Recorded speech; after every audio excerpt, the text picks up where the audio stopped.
Thank you very much to everyone for joining us. The session today is titled Regulating Social Media Freedom, but Under What Rules? Of course, we know that social media is a space for debate, for discussion, and Asma Jahangir always stood for freedom of speech, even of those that she vehemently disagreed with, but she believed that everyone should have the right to express themselves, and then we can respectfully agree or disagree, but the discourse and the freedom of speech forms the basis of democracy. So that's why we thought it's very pertinent to have this discussion today. So in our panel, we're joined by a stellar set of people, all of whom are experts in their own respective fields, which is all connected to the internet and social media in one way or another. So joining us online is David Kaye, who's a former United Nations Special Rapporteur on freedom of expression. He's a professor of law at the University of California in Irvine and also chair of the Global Network Initiative. Also, thank you, David, for joining us. And we're also joined by Mahsa Alimardani, who's an Irani activist based in London. She works with Article 19. And we're very happy, Mahsa, that you could join us today.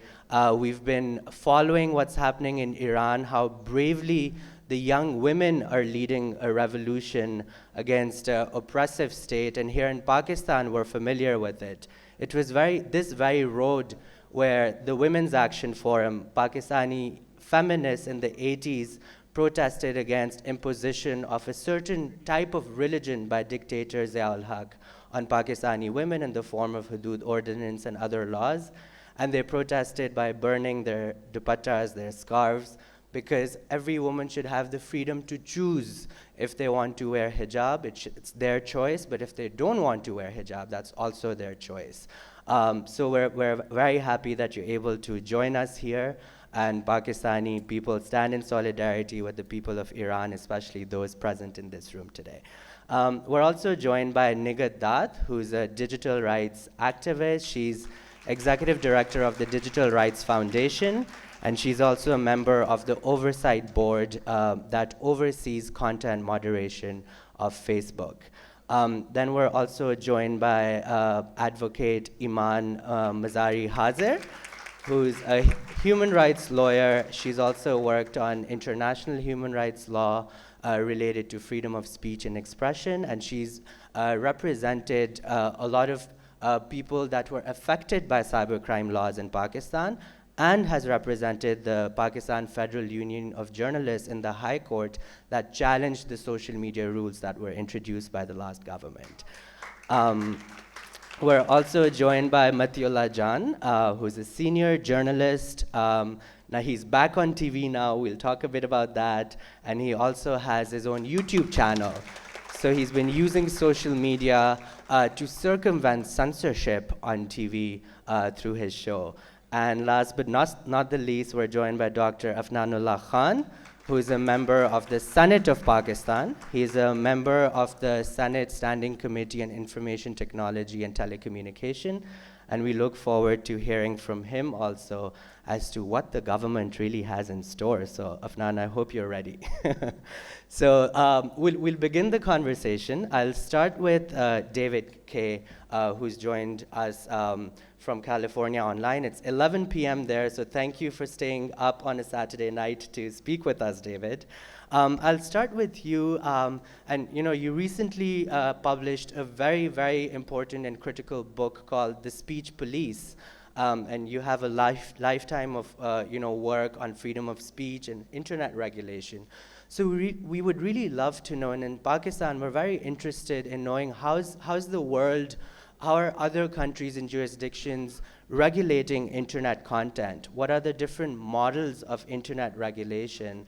And if you like, you can share with us what you think is the best way of regulating online speech. And I know that's a very loaded question. So over to you, David. Great. Usama, thank you so much for inviting me today.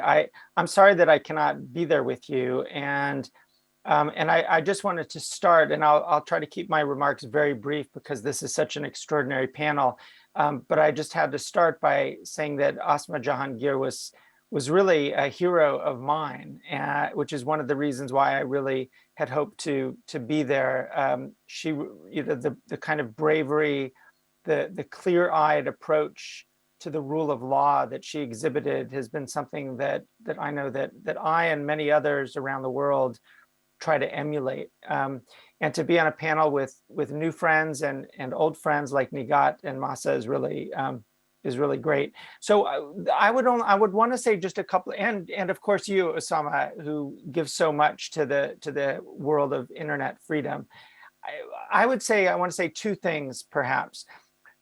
When we think about internet regulation, particularly in this context, when we think about the regulation of content, my fear from years of evaluating content regulation is that states very often over-regulate. So even with the best intentions, states that seek to prevent what we might think of as offline harms, they end up regulating very legitimate content. They end up regulating, and this is online and offline, they end up regulating political speech, religious speech, speech about health, particularly reproductive health, all sorts of speech, when it gets regulated, almost naturally, and this is deeply unfortunate, naturally ends up being overregulation and results, in my experience, and in what I've seen over many years, is really indeed a repression, particularly of marginalized voices, those that don't have particular space. And that has taken a particularly heavy toll on marginalized voices online, because the online world has created new space for people. So for me, the question is, if government regulation, which of course, and I should footnote, there's a legitimate place for government regulation when we're talking about incitement to hatred, to violence, to terrorism, or to other kinds of, to child endangerment and so forth. But if we're not talking generally about government regulation because of the concerns that so many of us, particularly people in marginalized communities, might have, what are the other options? On the one hand, particularly when we're talking about platforms that have as much power as the ones that we all know and use have, one possibility is self-regulation. In other words, the companies regulate themselves. They make rules, they decide what is safe for people and so forth. There's a certain logic to that, but the problem is that, and this is just from what we've seen so far, and I don't see much reason to expect it to change, is that the companies are quite opaque. We often don't know their rules. The rules are often, at least from the outside, seen to be applied in inconsistent manners. So self-regulation has not generated the kind of legitimacy of rulemaking that we would want to see. And so I think, and I'll to sort of answer your question in a way and then close up, Usama, you asked if there's a good example. I do think there are elements of what the European Union is doing right now. It's not perfect, but there are elements of the European Union's recently adopted Digital Services Act that I think point us in the right direction. And they point us in the right direction in a few different ways. One is they involve risk assessment. Now, to my mind, assessing the risk of the platforms should mean evaluating in sort of consistent with the UN guiding principles on business human rights, how they are impacting the human rights of others, whether it's their users or others in the communities where they're operating. So one is risk assessment, and the European Union is moving in that direction. A second is transparency. And I think government regulation of transparency that is ensuring that what the platforms are doing is known to the public so that individuals can make choices about whether they will or will not participate on them is important. And then the last part of it is oversight. And this is one area where I'm not convinced that anybody has gotten it right yet. And it's something that we need to think carefully about. What does public oversight over the platforms look like? I think in many respects, if they move in the direction of risk assessment and transparency, the next question is who monitors them? Essentially, who polices them? I think that should be multi-stakeholder, but I think it's very open as to whether anybody has the model so far that will be implemented, and that will be implemented in a way that promotes human rights, freedom of expression, privacy, and so forth. So I'll stop there. I'm sorry if I went a little over in the allotted time, Usama, but thank you so much for giving me the opportunity. Thank you, David. And I think David has really set the stage perfectly for the next question I have for Nighat, because David mentioned self-regulation, and by self-regulation we mean what are the internet platforms doing to regulate content on the internet themselves without the government forcing them through laws and legislation in certain ways, right? So what we've seen so far is some reactive approaches. So a lot of times what platforms do is they will change their rules or change the way they're working because of pressure from the government. But if platforms were making decisions on their own already and making good decisions, they were engaging with civil society, engaging in multi-stakeholder dialogue, then there wouldn't be a need for government regulation. So one model that exists is the oversight board by the Facebook, and we're lucky to have Nighat here because she's one of the 20 members of the oversight board that oversees content decisions that are made by Facebook. So it's sort of the Supreme Court of Facebook, that's what it's called. And you can appeal decisions by Facebook to the oversight board, and then their decisions are binding on Facebook to follow related to content. So Nighat, my question to you would be that what are the international human rights law standards that social media regulation should comply with? And then maybe you can talk a bit about how the oversight board really tries to uphold those international standards. And then maybe you can shed a bit of light on the Pakistani social media rules that we saw that were passed last year. Thank so you. 5 minutes. Thank you, Sama. These are so many questions, but I think David has set the stage really well while mentioning some of the international human rights framework like UN guiding principles on business and human rights. But I would a little bit disagree with David in terms of, we don't have any good model around self-regulation. Because what I see is being part of Meta's independent oversight board for the last 2.5 years, the kind of precedents and the cases we have decided, I think, has set a very good stage and an example for the other social media platforms that if they want to self-regulate, how they can self-regulate. And I think now they have to do that under Digital Services Act of EU that David has already mentioned. And why I'm saying this, because Oversight Board is actually following the international human rights framework on freedom of expression. And also, like, we get a lot of inspiration from UN mechanisms like UNSR's reports, like even David's reports, and UN guiding principles on human rights. So I think there is, with all its flaws, there are models out there that if companies have will to follow, they can actually follow and self-regulate themselves. But at the same time, I think we also be very, very cautious when we say what EU is doing. DSA is also not really a law that is not doesn't lack, like a human rights principles. Of course, they are regulating social media platforms in a good way, but I think we also need to be very cautious when countries copy-paste those laws and try to bring into a jurisdiction where we don't have proper rule of law. That's where the problem is, and I think that's what we see in Pakistan as well, with Prevention of Electronic Crimes Act, with social media regulation, which I'm sure that Imaan will talk more about, with different attempts of regulating internet, in the name of regulating social media companies.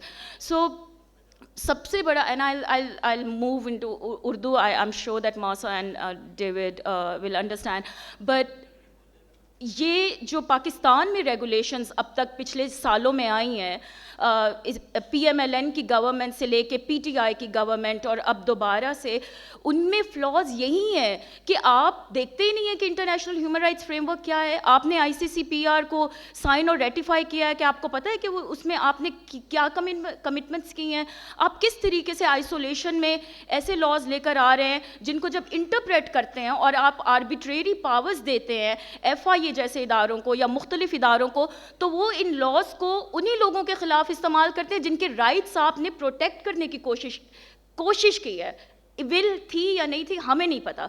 तो आपकी intention वहाँ से show हो जाती है कि जब आप इस तरह के लॉज लाते हैं in the name of protecting internet users, in the name of protecting young women and girls, in the name of protecting children, what exactly you are doing with that. That's what we have seen, what happened with Mati and all the journalist fellows that we have seen, what happened with lots of political descendants in the last few years. So I think what we really need to see is कि आप अगर law लेकर आ रहे हैं तो आपकी intention क्या है। आपकी इंटेंशन अगर मिलीशियस है तो उसका कोई भी अच्छा लॉ होगा, आप उसको गलत तरीके से इंटरप्रेट करके आप बॉडीज़ को ऐसी पावर्स दे देंगे, आप PTA को, FIA को, जब तक आप ओवरसाइट नहीं करेंगे प्रॉपरली कि ये इदारे कर क्या रहे हैं, आप जितना अच्छा कानून लेकर आ जाएं वो कानून हमेशा वेपनाइज ही होगा। So I will end here.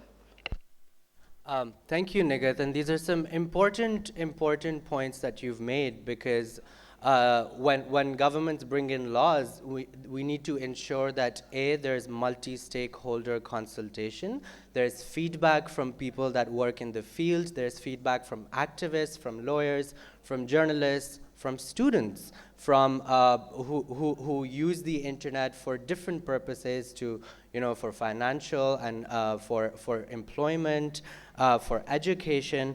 And then we also, of course, need to consult experts in the field.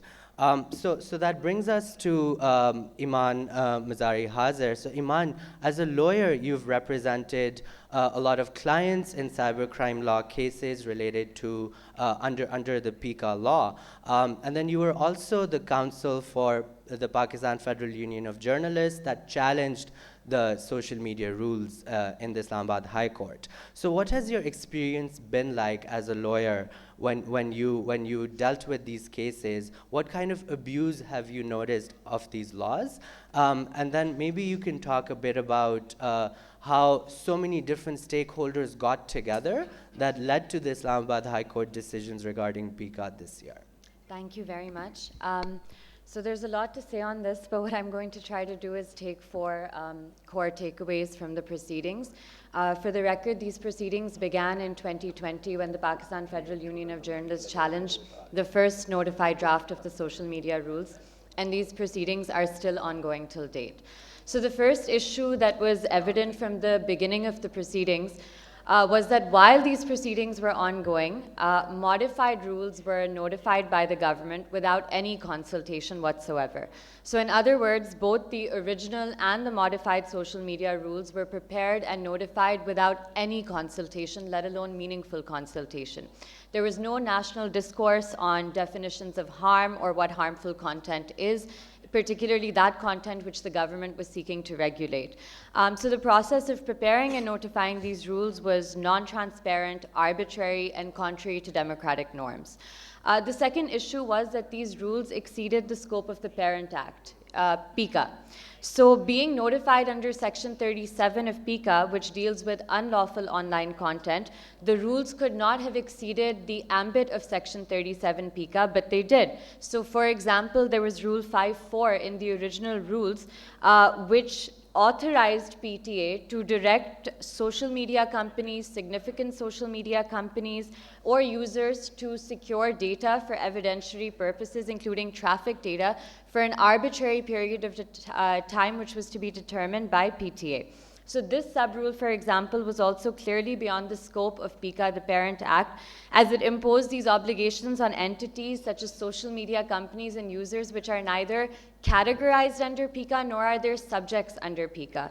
So under, for example, then Rule 5.4 of the social media rules, it contradicted the express provisions of Section 38 of PICA, which provides for limitation of liability of service providers. Another issue that we saw was that the rules, original and the modified rules, they appeared to be ultra vires the Constitution. So for example, what was previously Rule 4.5 of the social media rules, it authorized PTA to keep the identity of the complainant confidential. And interestingly, when you read this with Rule 4.1 subsection 2, that authorized the government and intelligence agencies to file complaints. This is clearly in violation of Article 19A of the Constitution, which safeguards the right to information. This shrouded these government actions in secrecy. The fourth and final issue, which perhaps at this stage goes without saying, is PICA itself. And it was bulldozed by the PMLN government through parliament despite massive opposition from civil society groups. Unfortunately, under the PTI government, during pendency of these proceedings, as well as a challenge to Section 20 of PICA, criminal defamation, the President of Pakistan promulgated the PICA Amendment Ordinance, which was meant to make an already draconian law even more regressive. And here we find ourselves today as well, where the present government, despite suffering for the last 3+ years under PICA and these social media rules, it has expressed no intent to repeal PICA in its entirety. So I'll end over here. Thank you. Thank you, Imaan, for that very pointed analysis of the issues. And the biggest issue is that political parties don't realize when you're in power, आप तो एक कानून ले आते हैं अपने opponents को खामोश करने के लिए, लेकिन फिर आप when you lose power, वही कवानीन आपके खिलाफ इस्तेमाल किए जाते हैं. So it's very important for political parties to realize that they will not always be in power, and those rules and laws that they bring in will be used against them at some point by the next government. So before I come to Matiullah Jan Saab and Afnan, I want to touch base with Mahsa. And Mahsa, you've recently written a very important op-ed in the New York Times as well on the responsibility of technology companies and social media platforms and how they can really help protesters and civil society, such as the protesters that we see in Iran today. So I think it's critical to, Imaan and David and Nighat already spoke a bit about social media platforms. It would be great to hear from you what you think as a digital rights activist who's working with so many activists on the ground in Iran.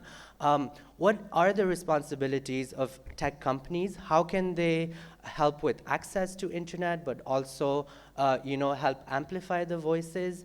And also a bit about how do international politics impact what social media companies' policies are?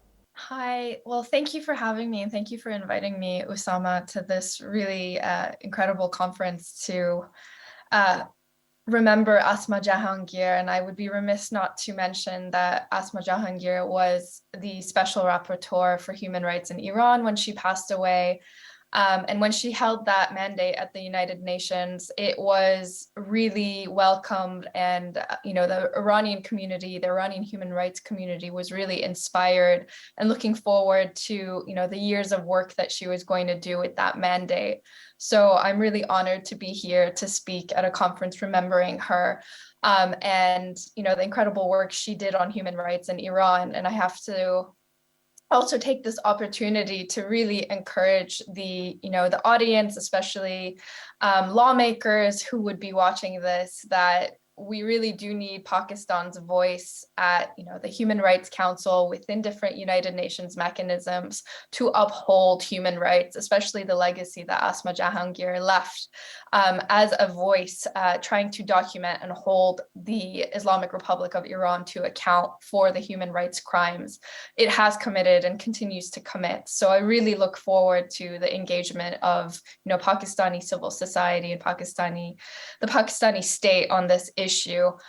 In terms of the work on digital rights, I have to also say that listening to someone like Imaan previous to me, really critically interrogate social media and internet laws in Pakistan, is very inspiring, and it kind of highlights the fact that we do not have this space in Iran to sit in a civil society event like this to interrogate laws.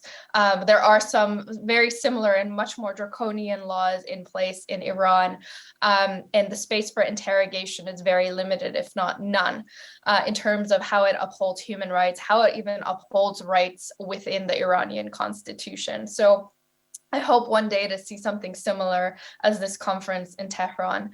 In terms of the work that we do, and I have been doing at Article 19 and with a number of other digital rights experts on trying to ensure that what is done outside of Iran within, Western companies, American companies, upholds, the right to freedom of expression for Iranians inside the country. There has been, numerous levels of things we do. I know Nighat has been probably following some of the issues that have been brought forth to the oversight board regarding, policies related to content moderation and practices of content moderation that need to be improved to really help empower Iranian voices in Iran. Of course, that's something that has been worked on. The Oversight Board just closed its submissions for analyzing, the right for Iranians to express the very popular protest slogan, Marg bar Khamenei, or Death to Khamenei. Which is, of course, a very popular and common protest slogan all across the protests for the past 5 weeks in Iran, and generally during protests since, the late 90s in Iran. Interrogating these things to understand, what needs to be contextualized for the Iranian context. Of course, MENA has certain policies on incitement to violence. And so, how they can ensure that context and, cultural and linguistic realities apply to these global policies is one of the things that we really encourage social media companies to abide by. A number of other things have also come up. Recently we had the US government, after 10 years of advocacy, lighten the toll of US sanctions that limit technologies in Iran. And so during the 2013 elections in Iran, the United States passed a sanctions exemption to allow for any kind of personal communication internet services to be allowed in Iran, despite the fact that services are forbidden to be allowed in Iran because of sanctions. And of course, this was not enough. A number of internet services were blocked for Iranians. And of course, this has been one of the biggest criticisms of US sanctions, which is how they aren't often implemented to target, the perpetrators of human rights crimes, but they're implemented sometimes in a way that harms innocent Iranians. And so for the past 10 years, a number of digital rights advocates like myself had been working to expand that exemption. And so recently, with the start of these protests, the incentive was there, and the US Treasury Department expanded the exemption and has allowed for a number of internet services that were previously blocked, especially cloud services like Google Cloud platforms, to allow its services to work in Iran. Unfortunately, the way that some of these companies, especially Google, has been implementing this change has been very slow, if not non-existent. And so there is a lot of push to ensure that these services are allowed. I mean, Google has, opened certain services like Google geolocation services. They have been really pushing one of the VPNs that they've created for Iranians. However, it's unfortunately not enough. And the core services that really have been important to, Iranian internet infrastructure and technology have yet to be made available. And so there is really a need for these companies to step up and see how they can support Iranians. And of course, financial sanctions still exist on Iran. And so, companies like Google, like Amazon, need to be providing financial credits for Iranians so they can be able to to, access these services that often need subscriptions or financial payments as well. And so this is kind of a push and ask that we have been making of companies to really center the rights and abilities for Iranians to access the internet. So I'll just leave it at that, unless I know a lot of people love to talk about Elon Musk and Starlink in Iran, but in case no one wants to talk about that, I'll leave my comments there.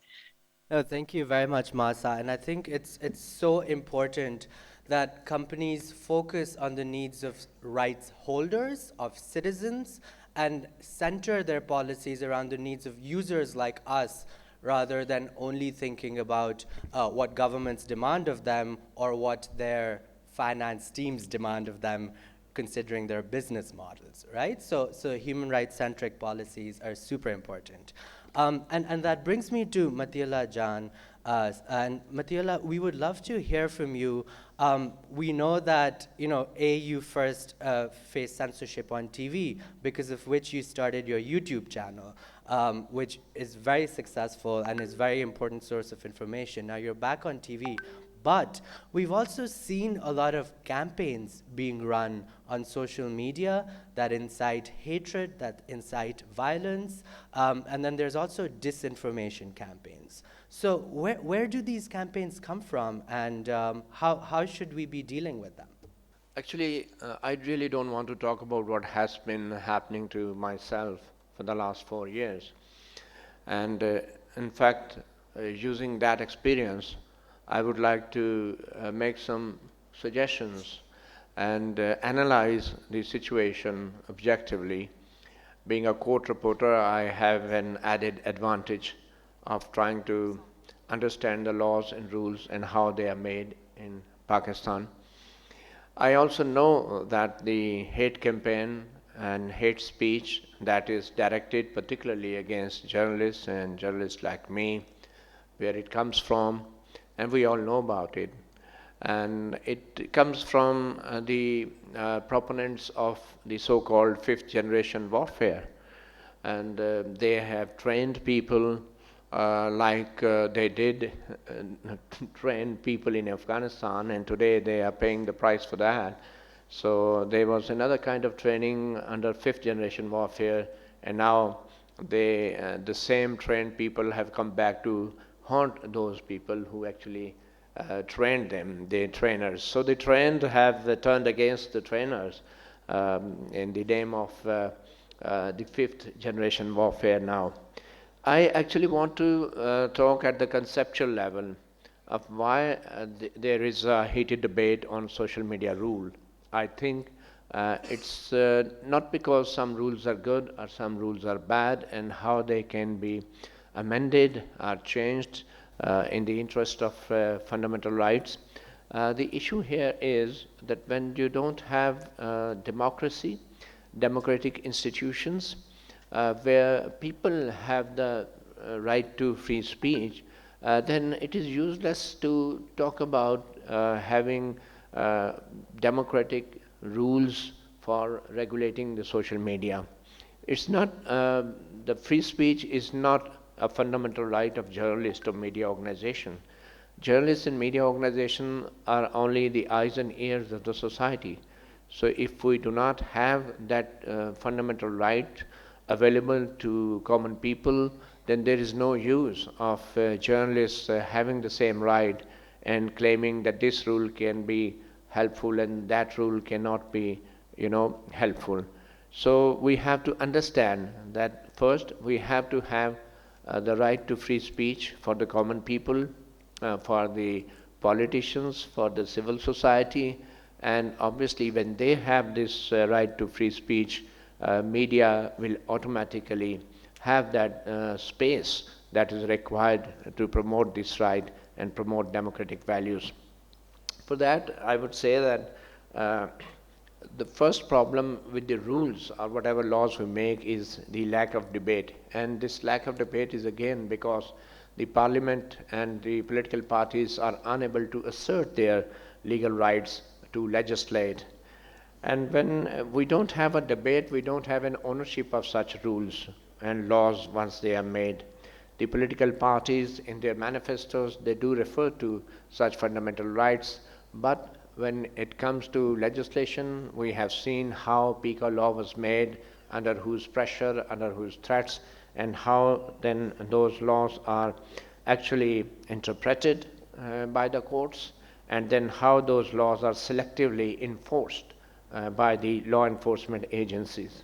Similarly, the regulation of media and society without democratic norms and without democratic structures, and then its enforcement of international standards in such a situation is completely contradictory. Unless we have democratic structures in a country enforcing international ethical standards and trying to prevent hate speech, or for that matter, other unethical statements, it would be self-contradictory. We have an example of society in Iran now. If we start trying to enforce those international standards in Iran, that will be a tool in the hand of the regime to actually further suppress the free speech.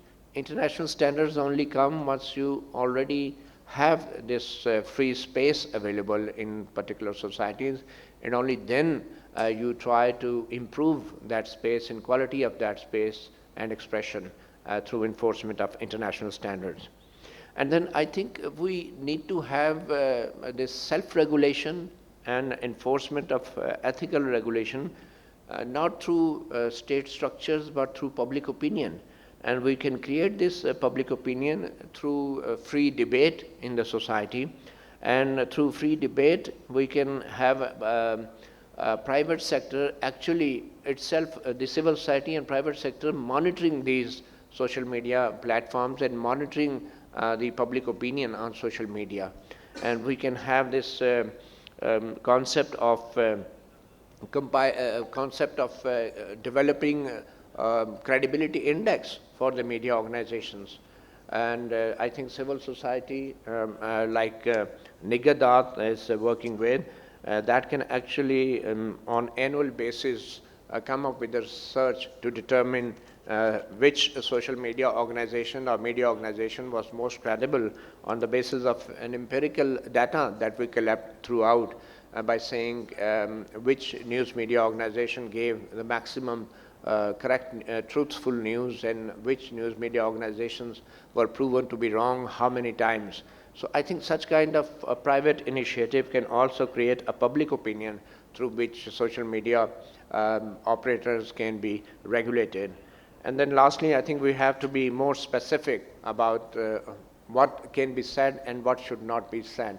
A lot has been said about hate speech, but I think our media, civil society can compile a list of cases and a list of objectionable observations and statements that need to be avoided at the end of every year. So such kind of specific references to violations of social media ethics, I think can be very useful in promoting self-regulations within the society. And lastly, I would conclude by saying that in this conference, we terribly miss personalities like Asma Jahangir, and this is the best way to give what we call as recognize her services by holding such conferences. And I think Imaan, people like Imaan Mazari, they are carrying forward this legacy of Asma Jahangir. And I must pay tribute to Asma Jahangir and Advocate Imaan Mazari and all the civil society actors who are trying to carry forward the legacy. And particularly Imaan, I would say, I think she chose to carry forward the legacy of Asma Jahangir and not Imran Khan. Thank you. Thank you very much, Matiullah Jan, for that overview of what needs to be done in Pakistan. And it just reminds me, last week we saw a senator who was arrested a few hours after tweeting something that the state thought he shouldn't have tweeted. He shouldn't have mentioned the army chief by name, and that was the cause for his arrest. But we have so much other hate speech that has direct consequences and to the security and safety of people, of marginalized communities, and the government does not care about that. So I think that it's also very important to recognize, what kind of red lines should be there rather than what kind of red lines exist right now. And that brings me to the last speaker, Dr. Afnan, who is a member of the Senate. It's so good to have somebody who has an IT background, who has a PhD in IT, to be in the Senate IT committee. And Afnan, with that, we have a lot of hopes from you. So, so of course, that goes without saying. So we would really like to know from you, how do you see the role of parliamentary committees in oversight of laws, such as the Prevention of Electronic Crimes Act? I know the IT committee does that. And then maybe you can talk a bit about attempts by the government to regulate fake news, that they call like disinformation. How do you see the state's role? Because we saw the last government tried introducing the PMDA law ordinance, and thankfully that was taken back because it was a terrible, terrible way of the government becoming the arbiter of truth, which is always a terrible idea. So how do you think that we can balance free speech and disinformation and propaganda? Thank you very much, Usama. I would like to thank the organizers of this conference as well, because it's a very important issue that you have picked up, social media and its regulation. As far as the Senate committees are concerned, any piece of legislation that comes into the Senate has to go to the relevant committee, and then there are members of the opposition, and then there are members of the government, and then there's a debate. And eventually there's a vote, and through that vote we basically either pass that bill, and then it goes to the Senate for the vote as well. So, and I've looked at like different pieces of legislation that have taken place in different countries to regulate social media. So what are the main concerns when it comes to social media? So there is like fake news. There's hate speech, and then there are like people trying to influence, in fact, foreign agents trying to influence a country's election. So this has primarily what has come through in the past few years. I mean, for instance, we have seen what has happened in the US election in 2016, where there was an attempt by, or not even an attempt, but there was an influence by a foreign country on their election. So there are many different, I looked through many pieces of legislation in different countries. So there are countries which are hybrid systems, and then there are countries which have dictatorships, and then there are countries which have democracies. So a lot actually pretty much depends not on the law, but the people who have the power to basically use that law to do whatever, to basically enforce actually that law. So for instance, there's I've looked at, like, there's a Middle Eastern country where there are a lot of journalists which are being put inside jail for tweets and Facebook posts. And then there are like developed countries such as Australia, Canada, Denmark, Germany, France, which have laws curbing or regulating social media. So for instance, if you look at Germany, there's a law in Germany where if you post something which is fake, there can be a fine of 50 million euros. And you either have to remove it within 24 hours. If you don't, then there's a fine. And then in France, there is a law by which if there, just 3 months before the election, if anything is being posted on social media, a judge is allowed to basically take it off. So I always believe that there needs to be a balance between like self-regulation and then laws which basically are there to basically enforce the will of the people. So I think that in a country like Pakistan, we do need laws to regulate social media, but we don't want to like stretch it so much that people start abusing it. For instance, like the example that you've given, that in the case of Pika, a senator is arrested, then I mean, there are many examples. I mean, there are laws which are not there to be abused, but they are being abused. I mean, the idea of the law was not to be being abused like that, but it is happening. So we have to be careful. I mean, whenever we are drafting a law or whenever we are getting suggestions from the civil society, that Pakistan is a conservative Muslim country.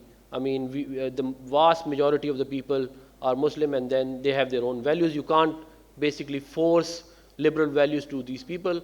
I mean, it is their right to have their own values, and it's a free country. So we have to be careful about that as well, and we have to be also careful about the fact that there are fascist people out there which believe that minds are fertile grounds, and they will pollute people's minds to further their own ideology. And we have to be very, so we can't just say that there is going to be like self-regulation, people are going to regulate themselves, because I mean, what I've seen in self-regulation is that if it's a company, like for instance like Facebook, then in a capitalist society, the idea is to make money. The idea is not to basically have freedom and have other values. So they will always try to make more profit. So we can't just leave it there for self-regulation, but again, I mean, you can't go too far, so far that laws are being used to then, put civil society people and then senators in jail as well. So there has to be some balance over there. I personally believe that there should be a broad-based dialogue with civil society, with the media, on what kind of laws that we should build to regulate social media. And also would like to highlight over here is that there are instances where people have benefited from these laws as well. I mean, for instance, like cybercrime, FIA cybercrime has resolved like tens of thousands of issues pertaining to like people being abused online, or there sometimes people are being blackmailed online for their videos or their pictures. So that is something that we have to also keep in mind. I mean, I know there are two sides of the story. There are a lot of wrong things that FIA has done as well. So we have to keep that in mind. And then finally, because my background is in technology, so there is also an opportunity where we can develop the startup ecosystem in Pakistan, where the social media sites that are being used are of Pakistani owners, and in that way we can basically have our own values, and we can also, because a lot of the times Twitter and Facebook will never come back to you and to take off that content. I mean, unless you are in US or in Europe. I mean, Pakistan, if you send a request, I mean, it takes forever. And that is a model that is being used by some countries where they have their own social media sites and all that, and then the government is somehow managing them. So that is something that we can, I mean, food for thought. But in conclusion, I believe that a dialogue is very important with the civil society and media to have a vibrant democracy in Pakistan. Thank you. No, absolutely. A dialogue is very important. But Afnan, I would say Pakistan isn't as conservative as people want it to be. we have, a very vibrant history of people resisting a lot of very conservative moves from governments. We've seen that most conservative parties never get many votes in elections. But yeah, we're a very diverse country. We have a lot of different types of people, and yes, at the end of the day, I think what's important is that the fundamental rights in the Constitution are always upheld through whatever regulation that is brought in. And I must also mention here, we've been talking about regulating social media, that there's been a draft data protection law and privacy law that has still not passed. It's been more than 2 or 3 years. We've all submitted pages and pages of feedback. So we really hope that this government can push through the data protection and privacy law. So now we'll move into the question-answer session. I know a lot of people have a lot of questions.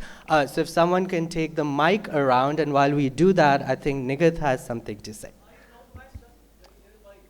I think people who are online need to hear, so we'll need a mic for that. So maybe Nighat can start, and if the host team could pass around a mic for questions, that would be great.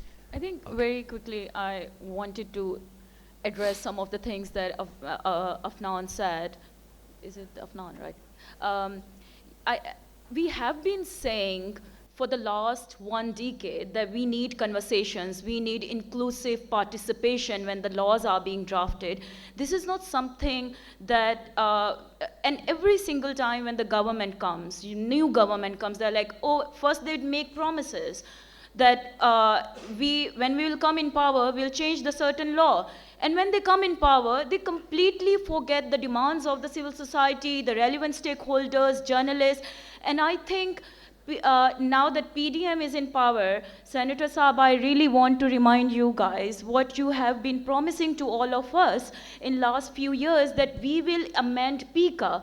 PICA is the main problem here. Even the Islamabad High Court said the section 20 is problematic, the criminal defamation shouldn't be there, there should be a conversation in the parliament. When that conversation will start? We need to actually do practical, like we have to be in action instead of saying again and again that we need inclusive participation and conversations. So I think that's one thing. And another thing is, when there is a will, there is a way. Data protection law has been in the conversations from 2005. We are 2022, and the world has gone so far, and we are still conversing, do we need a data protection law or not? There is a very good draft bill that is sitting somewhere there. We don't even know where is that draft. And I think now that you are in power, you have that opportunity to pass a good law where we can compete with the jurisdictions like EU and other developed countries. Thank you. No, thank you. Yes, Afnan, just quickly, so that I want to give a chance to everyone to ask more questions. I'm working on the IT protection law, and we have had like a lot of dialogue on that. Pretty much like everyone has given their input. So as far as like taking the civil society on board and everybody else on board, we are already doing that. And that law is, I'll let you know, I mean, the consultation is finished. It is now going to be moved to the cabinet for final approval. Once that approval comes in, then we're going to present it in Senate, and we're going to get it done.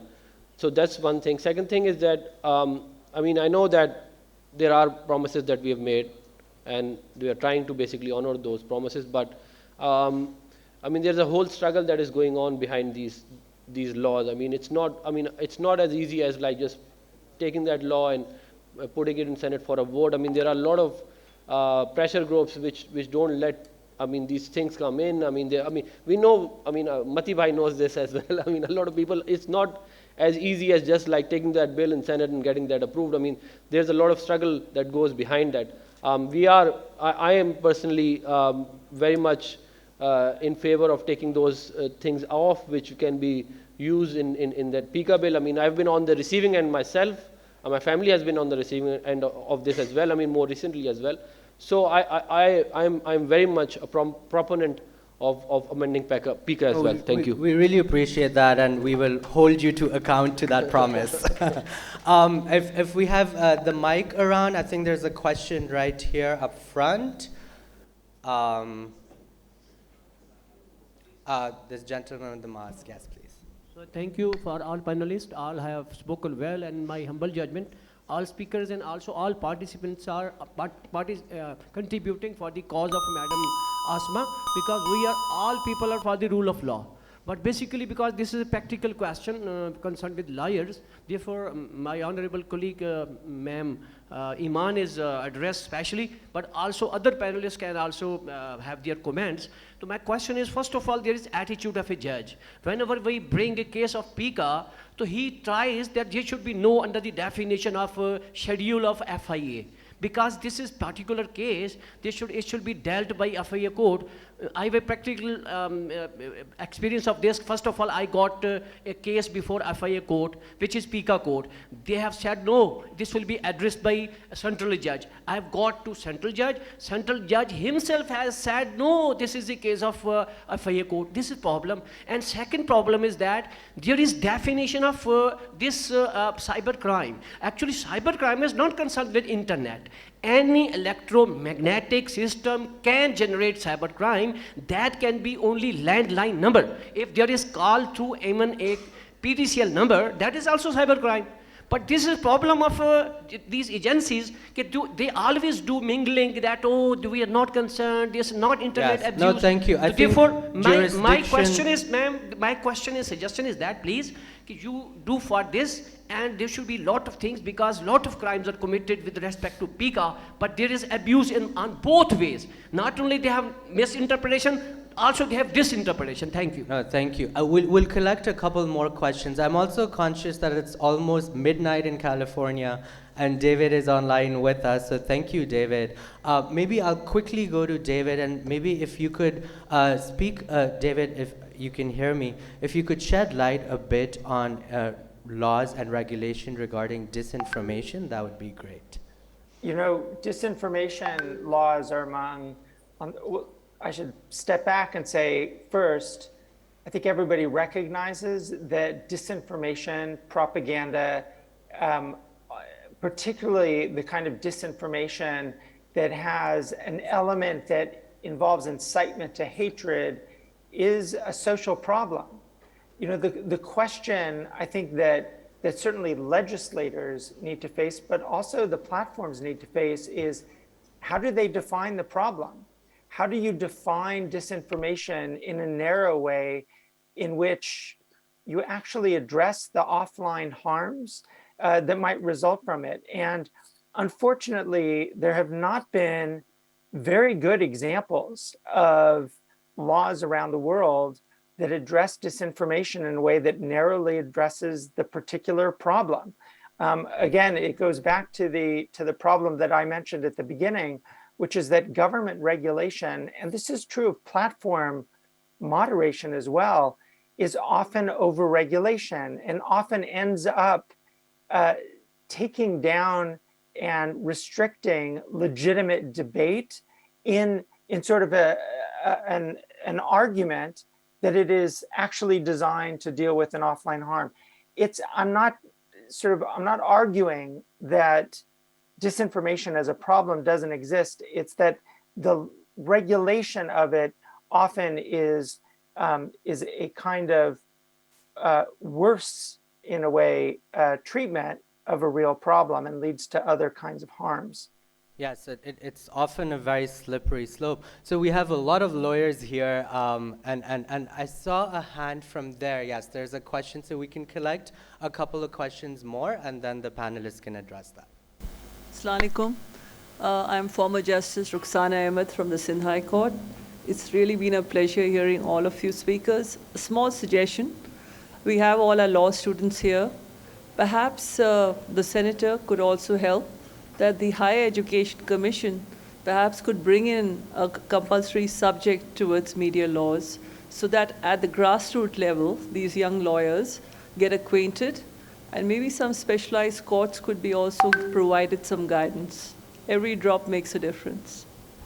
Absolutely. Digital and media literacy is critical in the curriculum. So my name is Barak Suhail, and I'm from Kaye College for Women. My department is International Relations. My question is specifically to the Senator, but I think either of the panelists can address on it as well.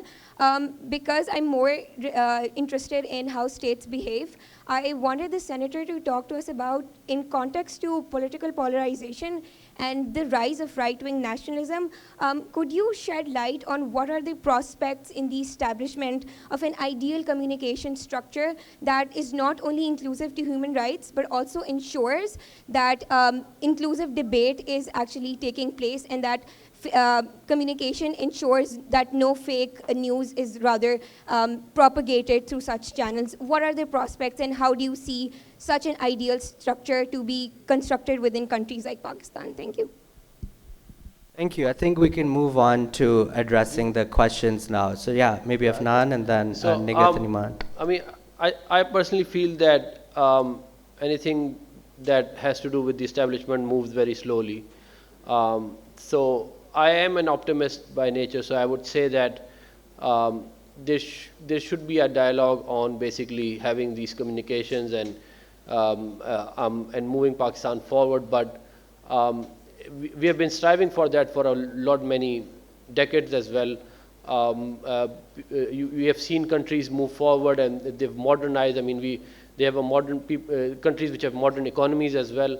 But unfortunately, in Pakistan, in some areas we have like pretty much stuck back in the 50s or the 60s. I mean, we still think in that way, and that has led to a lot of polarization in the society.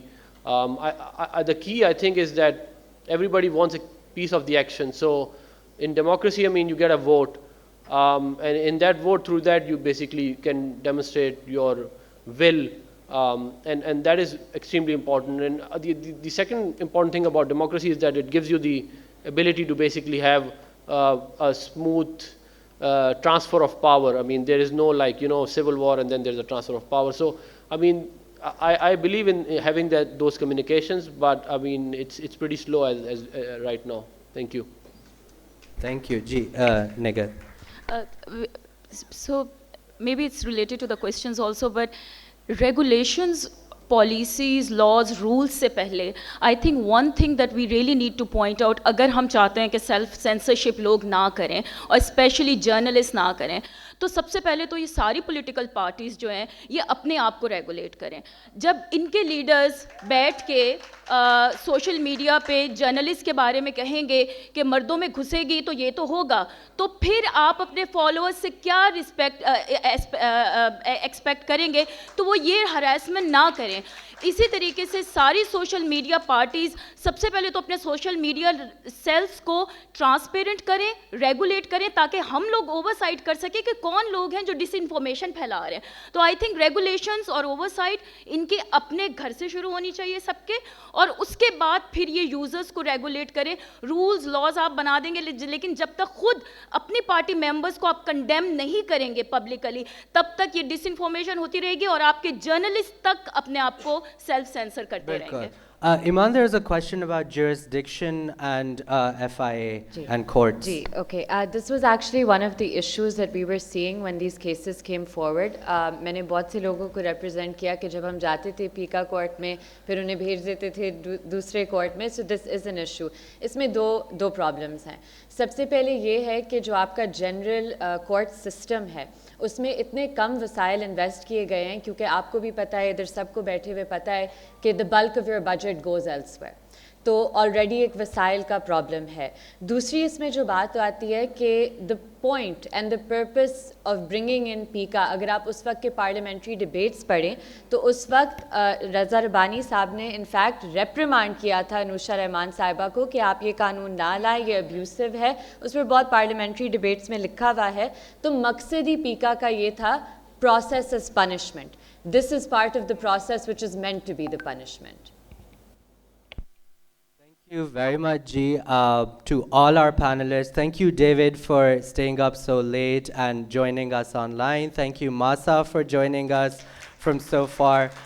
Thank you, Senator Afnanullah, Matiullah Jan, Imaan Hazir Mazari, Nighat, for joining us for an excellent, inspiring discussion. I have so many notes, and we will be turning this into a resolution that will be passed at the end of the conference.